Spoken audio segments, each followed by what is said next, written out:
Hello, আসসালামু আলাইকুম। এই পর্যায়ে আমরা দেখতে চাই কিভাবে আ আ এমনভাবে আমরা ডেটাগুলা ফিল্টার করতে চাই। আমি শুধু দেখতে চাই যে পেন্ডিং এবং ইন প্রোগ্রেস কাজগুলা আমরা দেখতে চাই। যেমন এখানে আ কমপ্লিটেড এই আমি চাচ্ছি যে আমি কমপ্লিটেড গুলো দেখব না। আমি ইন প্রোগ্রেস এবং পেন্ডিং যেই ডেটাগুলো আছে ওগুলাই দেখতে চাই।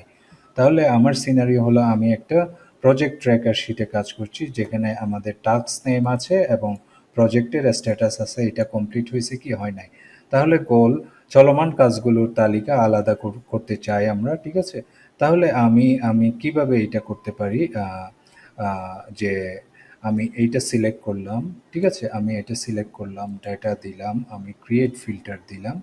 আমি এখানে স্ট্যাটাসে ক্লিক করলাম যে আমি ইন প্রোগ্রেস এবং পেন্ডিং ডেটাগুলো দেখতে চাই। তাহলে ইন প্রোগ্রেস এবং পেন্ডিং কমপ্লিটেড ডাটাটা দেখতে চাই না, ইন প্রোগ্রেস এবং পেন্ডিং ডাটাটা দেখতে চাই। খুবই সহজ। ইন প্রোগ্রেস পেন্ডিং এভাবে ২ টা ক্লিক আছে এবং আমরা ২ টা টিক মার্ক আছে। ইন প্রোগ্রেস ডাটাতে দেখতে চাই, পেন্ডিং ডাটা দেখতে চাই। কমপ্লিটেড দেখতে চাই না সেজন্য আমরা টিক মার্কটা তুলে দিয়েছি। তাহলে কি দেখাবে? ইন প্রোগ্রেস এবং পেন্ডিং।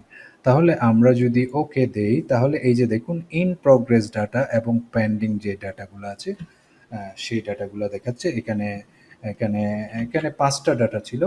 তাহলে in progress, design draft in progress, তারপর client call, pending, logo review, in progress. তাহলে এই ৩ টা ডাটাই আমরা দেখতে চাচ্ছি। আসলেই কি ওই ডাটাগুলো দেখাচ্ছে কিনা আমরা দেখি। এই যে দেখুন design draft in progress, client call, pending, logo review, in progress. এই ৩ টা ডাটাই আমরা দেখতে চাচ্ছি। এই ৩ টা ডাটাই এখানে দেখাচ্ছে। সো আমরা এইভাবেও আমরা চাইলে ফিল্টার করে কাজ করতে পারি। এই যে এখানে যে ডেটাগুলা আমরা দেখতেছি, ঠিক আছে? In progress, pending. আমি যদি কমপ্লিটেড ডাটাটা এখানে ক্লিক করে ওকে দেই, তাহলে এখানে কমপ্লিটটাও লিস্টে এসে যাবে। এই যে completed, in progress, pending, completed, progress. তাহলে আশা করছি বুঝতে পেরেছেন কিভাবে কাজটা হচ্ছে। নেক্সট আরেকটি ভিডিওতে দেখা হবে ইনশাআল্লাহ। আসসালামু আলাইকুম।